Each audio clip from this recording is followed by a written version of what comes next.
강사가 가장 많이 실수하는 질문 방식.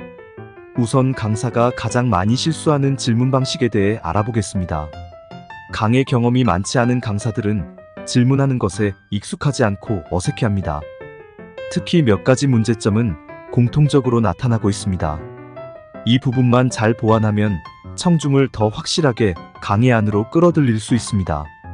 가장 많이 발생하는 문제는 질문이 명확하지 않다는 것입니다.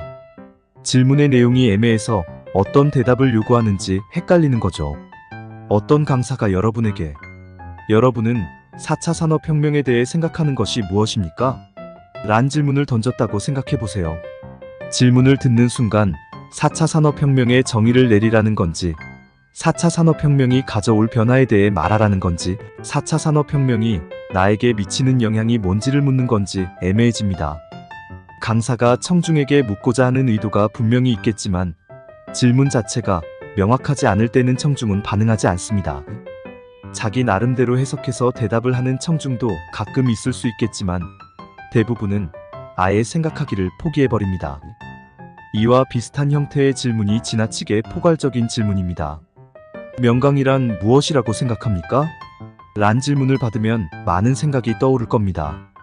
포괄적인 질문은 청중에게 더 깊이 있고 창의적인 생각을 하도록 유도할 수 있지만 적극적인 참여를 방해하기도 합니다. 만약 위 질문을 아래와 같이 바꾼다면 어떨까요? 지금까지 들었던 강의 중에 가장 기억에 남는 강의가 무엇입니까?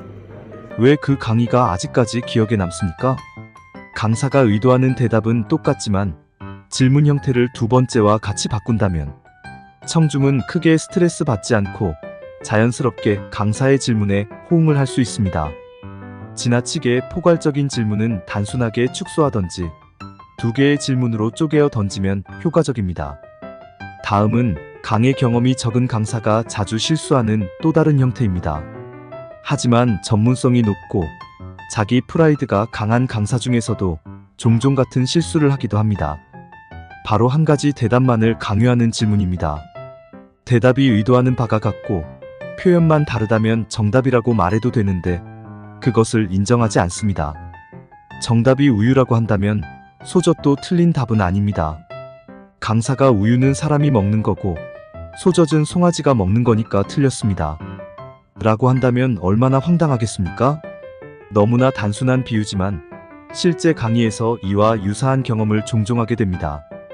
가장 나쁜 형태의 질문 중 하나가 공격형 질문입니다.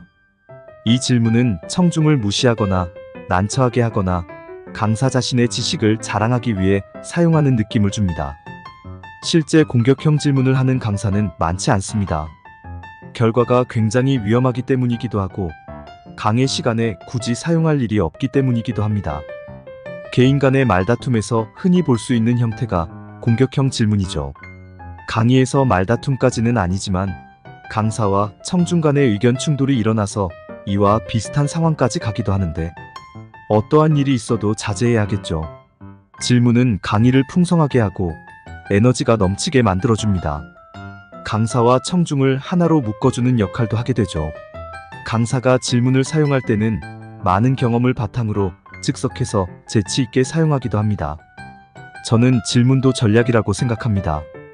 강의를 준비하면서 좋은 질문, 상황에 맞는 질문을 미리 선정해서 활용한다면 강사와 청중 모두에게 즐거움을 줄 수 있는 강의가 될 것입니다.